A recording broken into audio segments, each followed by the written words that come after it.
This is Mlc Tv News, reaching you live from the city of Lokoja, Kogi State. I am Fatima Yakub.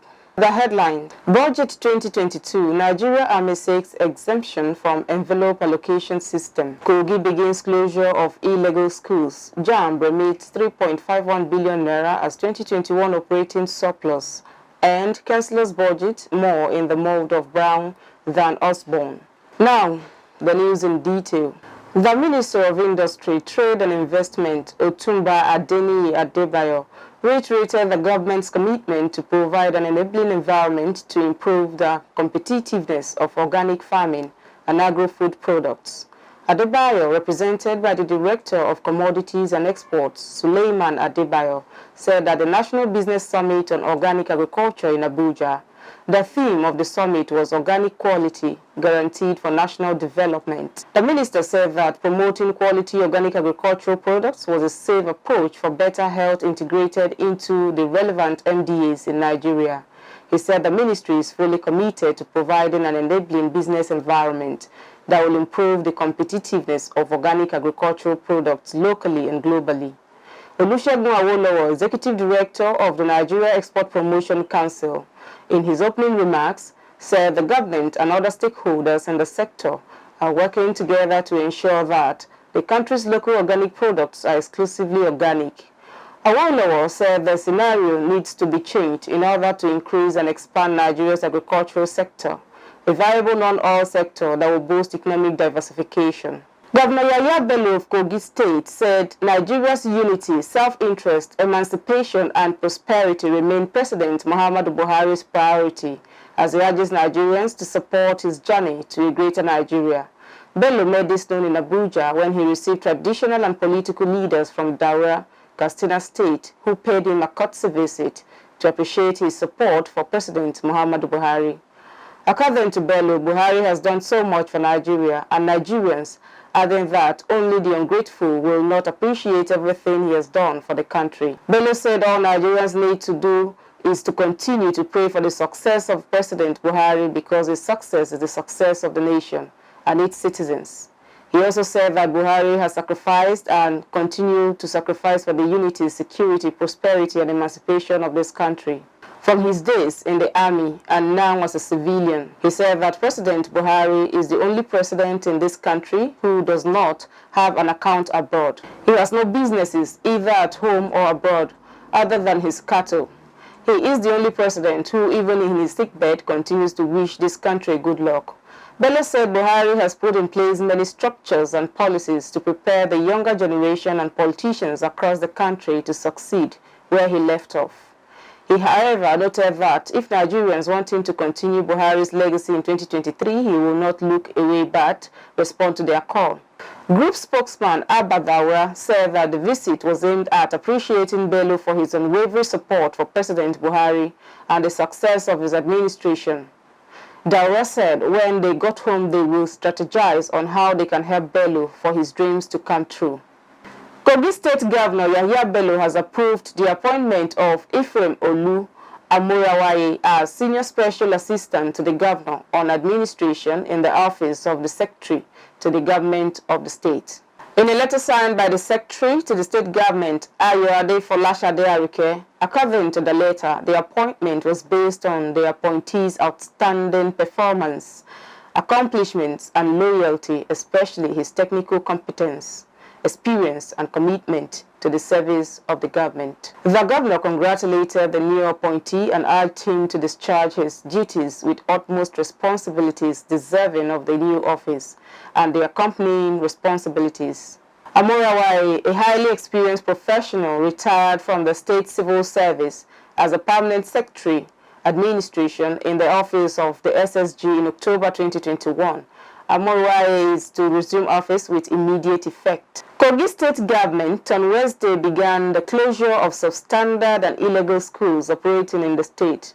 Speaking to journalists shortly after the exercise in Lokoja, the State Commissioner for Education, Science and Technology, Remits Jones, said the ministry had been empowered by law to close down any illegal school in the state. Jones, who was represented by the permanent secretary of the ministry, Emmanuel Idenyi, said Kogi State Education Law came into effect in 2020, which empowered the ministry to close down substandard and illegal schools.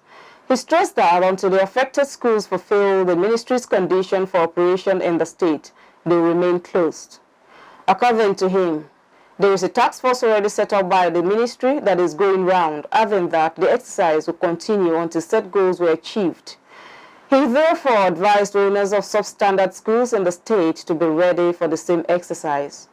He said that government could not continue to allow the children to be learning under bad conditions, saying it is unfair and wickedness on the part of school owners. It is not acceptable. Among the closed schools were Abundant Life Academy Nursery and Primary School, Felele, and Knowledge Academy in Zango. News Agency of Nigeria reports that the proprietors of some schools were advised to report at the ministry on Thursday. Governor of Lagos State, Babajide Sanwo-Olu, has visited the scene of the collapsed Kogi building. Sanwo-Olu had ordered the suspension of the general manager of the Lagos State Building Control Agency, Bolahan Oki. The National Emergency Management Agency, NEMA, has revealed that 2 more bodies were pulled out early Wednesday from the debris of the collapsed Lagos high-rise building, bringing the death toll to 22 people. The 21-story building was still under construction when it crumbled on Monday in the upscale Ikoyi neighborhood of Nigeria's commercial capital. Rescuers said Wednesday they had recovered 22 dead bodies so far and rescued 9 people who survived, but construction workers fear dozens of their colleagues were trapped inside. Ibrahim Farinloyi of the National Emergency Management Agency said they recovered 2 male bodies early this morning, bringing the death toll to 22. The hope of finding more survivors appeared to dim as the rescue operation entered the 3rd day on Wednesday. They won't give up until they reach ground zero, Farinloyi said. The Chief of Staff of Army, Lieutenant General Farouk Yahya, on Wednesday called for the Nigerian military's exemption from the budget cap or the system of allocation envelopes to departments and agencies of the ministries. He made the appeal when he appeared before the Senate Army Committee on Budget Defense. He also called for a review of the existing envelope budget system, which over the years had been a major challenge to adequately fund the military for its constitutional functions. Yahya, however, said the proposed budget for the military for the 2022 budget is 710 billion naira. The sum of 642.7 billion naira should be approved for the emoluments of the personnel of the Nigerian Army for the budget of the year 2022. The sum of 29.6 billion naira is expected to be approved for the overhead budget and 37.6 billion naira for the capital budget. He, however, said the ministry's budget ceiling reduced to a total sum of 579 billion naira, and the reduction would hamper the capacity and pace of the Nigerian military in fulfilling its constitutional duties, especially the ongoing war against Boko Haram terrorists and other crimes across the country. He made a passionate appeal to the committee to impress it with the Ministry of Finance, Budget and National Planning to begin the publication of investment budget of the Nigerian Army for the year 2022 in the first quarter of 2022. This will help the Nigerian military to rehabilitate dilapidated housing in over 138 barracks and training centers across all Army units, formations, secure the equipment and platforms needed to continue the war on terrorism and other crimes across the country. After a closed-door session, Committee Chair Senator Mohammed Ndume said the committee had reviewed the performance of the 2021 budget and was so far satisfied with what the military had presented. The committee agrees that they cannot face security challenges and put the security agencies in an envelope when the problem is not already in the envelope. He said the committee would invite Finance, Budget and National Planning Minister Zainab Ahmed to tackle the issue of the Nigerian military's budget envelope. The Joint Admissions and Matriculation Board, JAMB, said it paid 3.51 billion naira to the National Treasury as part of the 2021 operating surplus. The board revealed this in a statement by its spokesman, Fabian Benjamin, in Abuja on Wednesday. Benjamin said the 2021 payout was in line with Professor Ishak Oleyede's avowed commitment to prudent management of public resources, According to him, the commitment is probity coupled with the adoption of international best practices enable cost-effective business processes and the resulting saving to generate these huge remittances in government coffers. He said this was the norm, rather the exception for the past 6 years, starting in 2016, when Oluyede handed over the whopping 7 billion naira and repeated the same to them the following years. It's relevant to know that one of the direct benefits of the remittances supported by the Directorate led by Professor Oluyede was manifested in the reduction in the cost of application documents, UTME and DE, by applicants by 5,000 and 3,500 in 2018 by President Muhammadu Buhari. This singular act ensured the annual transfer of more than 3 billion naira into the pockets of the parents and guardians of the applicants following the drop in the price of UTME forms. A suspected armed robber has reportedly died after he sustained serious injuries during an exchange of gunfire with a combined team of policemen and vigilantes from Ekpan Division, Kogi local government area in Delta State. Report gathered that the suspect died in a hospital where he was rushed for medical attention. The police also recovered a locally made pistol, an expended cartridge, 26 live 5.56mm ammunition, and one empty AK-47 magazine from the suspect. It was learned that the police, while on routine patrol at Aka Avenue of Japa Road, sighted unidentified armed men suspected to be armed robbers. The Delta State Police Command, led by CP Ari Mohammed Ali, disclosed this in a statement signed by the Police Public Relations Officer, DSP Bright Edafe.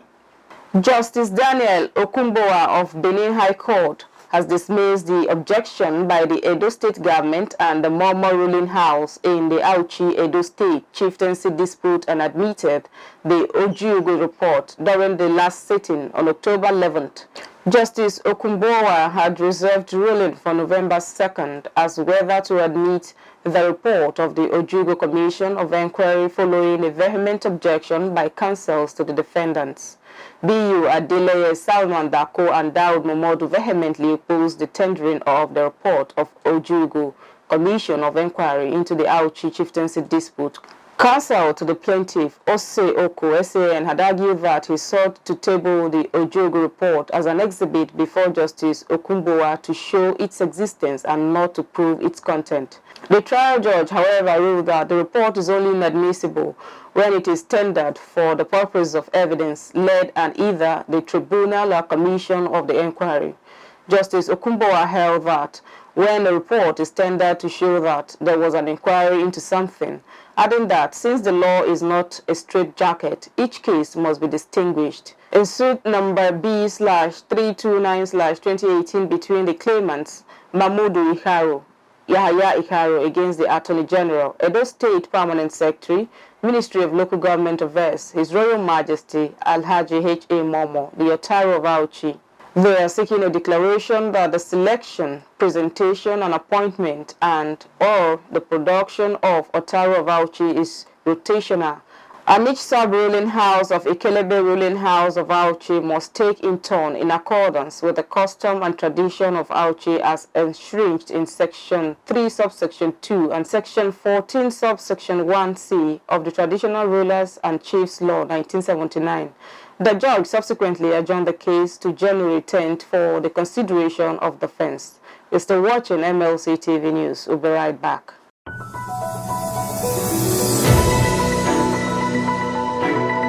Mlc TV Online is here for your timely and reliable news that reaches you fast with the breaking news. Choose MLC TV. Get human interest stories right here on MLC TV with entertainment, sports, business, culture, tourism, and fashion news stories all featured on MLC TV. Not forgetting political and current affairs news, state and federal government and people's matters will be discussed regularly on MLC TV. MLC TV, your one-stop online destination for unbiased, accurate news, entrepreneur ideas, and youth matters to the rest of the world. MLC TV, reaching everywhere, informing everyone.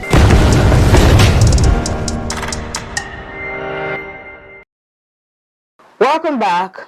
Now to our foreign scene. Rishi Sunak's budget had more in common with New Labour than it did more recent Conservative predecessors.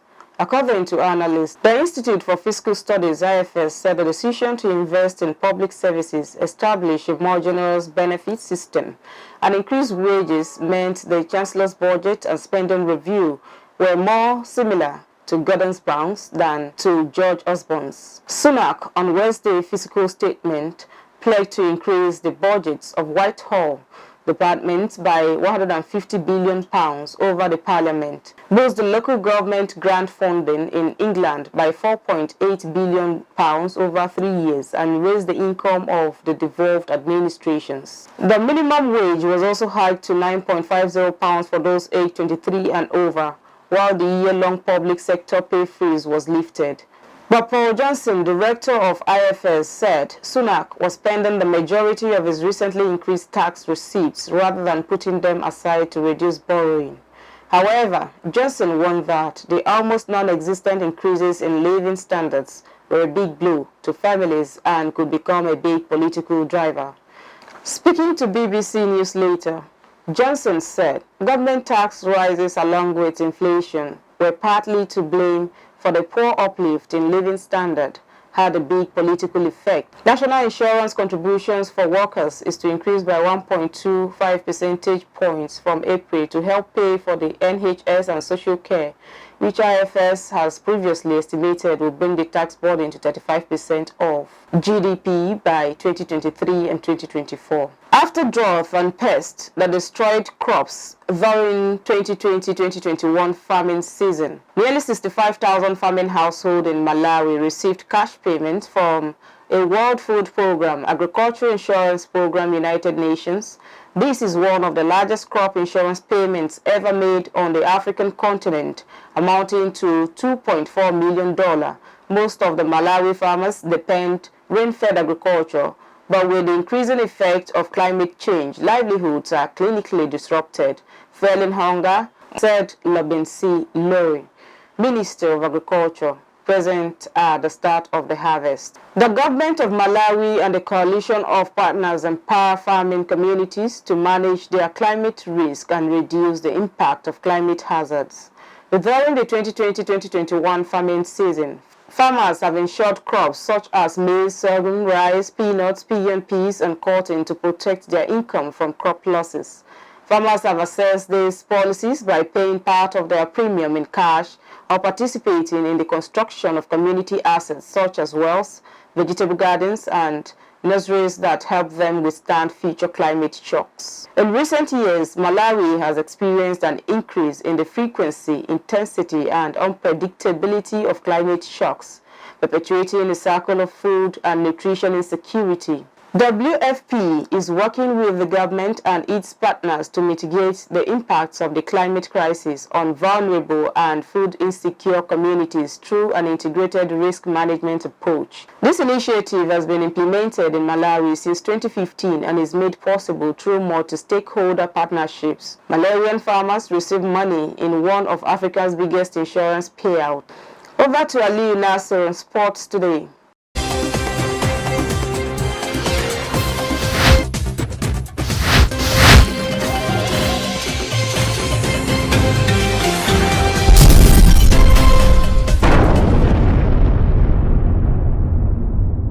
Welcome to Sports Updates. When West Ham take to the field against Ghent on Thursday evening, David Moyes will be managing his 1,000th game of football, a feat even the modest Scot has admitted he is proud of achieving. Moyes' career has seen him manage 6 clubs over a 23-year period, and from his first win to his most recent, the Scot has revealed that despite his football face, every victory is an emotional moment that sometimes leaves him close to tears. He said football is an emotional game.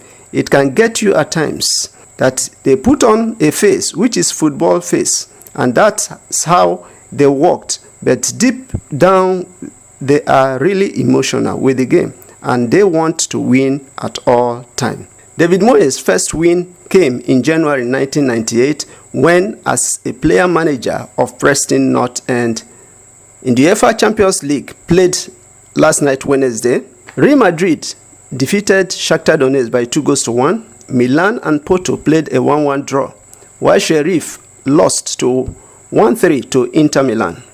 Dortmund lost also by a goal to 3 to Ajax, while Sporting CP and Besiktas played a 4-0 in favor of Sporting. Liverpool were better 2-0 against Atletico Madrid. Leipzig played a 2-2 draw with PSG, and Man City defeated Club Brugge by 4-1. That is Sports Update. I'm Aliu Nasir reporting for Mlc TV.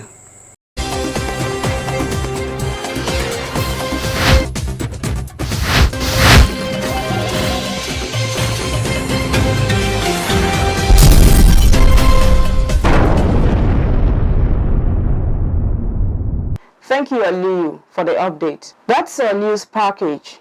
Do join us tomorrow via the same channel for sponsorship and advert placement. Call the numbers displayed on your screen.